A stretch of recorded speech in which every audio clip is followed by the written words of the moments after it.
मोर्शी तालुक्यातल्या नेरपिंगळाई प्राथमिक आरोग्य केंद्रामध्ये ज्येष्ठ पत्रकार कमलाकर पांडे यांनी कोरोना लस घेतली।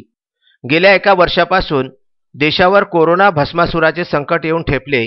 अमरावतीमध्ये सुद्धा कोरोना रुग्णांची संख्या दिवसेंदिवस वाढत चाललेली असून ग्रामीण भागामध्ये सुद्धा वर्षभरामध्ये भरपूर रुग्ण आढळले होते। आरोग्य विभाग आणि पोलीस विभाग कोरोनाच्या काळात स्वतःच्या जीवाची व स्वतःच्या कुटुंबाची पर्वा न करिता कोरोना रुग्णांकरिता आरोग्य सुविधा मिळावी म्हणून अथक परिश्रम घेत होते। देशात कोरोना चिंताचा विषय बनल्याने शासनाने अहोरात्र परिश्रम करून कोरोनाची लस रुग्णांकरिता उपलब्ध करून दिली। सुरुवातीला कोरोना लसीविषयी अफवांना पेव फुटला होता, मात्र तज्ज्ञांच्या माहितीनुसार ही शंका दूर झाली। कोरोना लसीचे मोफत लसीकरणाला प्राथमिक आरोग्य केंद्र नेरपिंगळाई येथे सुरुवात झाली। नेरपिंगळाई येथील ज्येष्ठ पत्रकार कमलाकर पांडे व त्यांची पत्नी शोभा पांडे यांनी कोरोना लस घेतली। यावेळी डॉक्टर आनंद मोरे पावडे, डॉक्टर अटाळे, सुरेंद्र अंबोरे, प्रीती वावरे व आरोग्य कर्मचारी उपस्थित होते।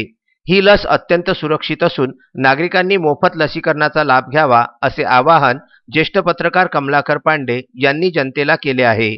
विदर्भ न्यूज करिता नेरपिंगळाई येथून दत्तराज इंगळे व मोर्शी तालुका प्रतिनिधी संजय गारपवार यांचा हा वृत्तांत।